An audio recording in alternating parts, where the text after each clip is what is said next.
রাসূল সাল্লাল্লাহু আলাইহি ওয়াসাল্লাম বলেছেন, চারটা জিনিস আছে যার সুখী জীবন তার, চারটা জিনিস আছে যার সুখী জীবন তার, চারটা জিনিস আছে যার সুখী জীবন তার।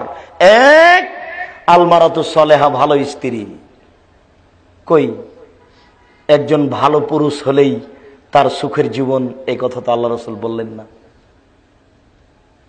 নারী দিয়ে মানুষের সুখের জীবন হয়, মানুষ বুঝলো না নারী কি জিনিস। দুই, আল জারু সলে, ভালো প্রতিবেশী। প্রতিবেশী ভালো কি মন্দ আপনাকে কি দিয়ে বুঝাবো, আপনি ভালো বুঝেন। কিভাবে ভালো বুঝেন?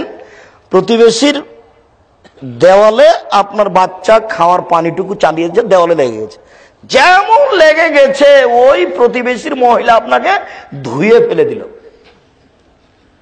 দেখেন প্রতিবেশী কাকে বলে। আমি বললাম, আব্বু ওই যে ওরা জোরে বাজনা বাজাচ্ছে, একটু কম করতে বলো। তখন বাচ্চা গিয়ে বলছে, আমার আব্বু একটু বাচ্চাটা বাজনা একটু কম করতে বলো। তখন বলছে, দেখ আরো জোরে বাজা। এরকম আপনি বুঝেন প্রতিবেশী কাকে বলে। এই জন্য রাসূল সাল্লাল্লাহু আলাইহি ওয়াসাল্লাম বলেছেন, সুখী জীবন তার, ভালো প্রতিবেশী যার। তিন, আল মারকাবুল হানি, একটা ভালো গাড়ি, একটা ভালো সাইকেল, একটা ভালো মোটরসাইকেল, একটা ভালো প্রাইভেট কার, যার সুখী জীবন তার। চার, আল বাইতুল ওয়াসে, প্রশস্ত ঘর। মেহমানের ঘরটা বড় করে বানাবেন, যেন 10 জন 15 জন 20 জন মেহমান খেতে পারে। চারটে জিনিসে সুখের জীবন হয়, বলেন তো। এক, ভালো স্ত্রী। দুই, ভালো প্রতিবেশী। তিন, ভালো বাহন গাড়ি। চার, প্রশস্ত বাড়ি। প্রশস্ত বাড়ি, এই কথাটা ওখানে লাগিয়ে রেখেছি। আল্লাহ রাসূল বলেন যে জাহান্নাম থেকে বাঁচার পথ তিনটে। এক, মুখ বন্ধ।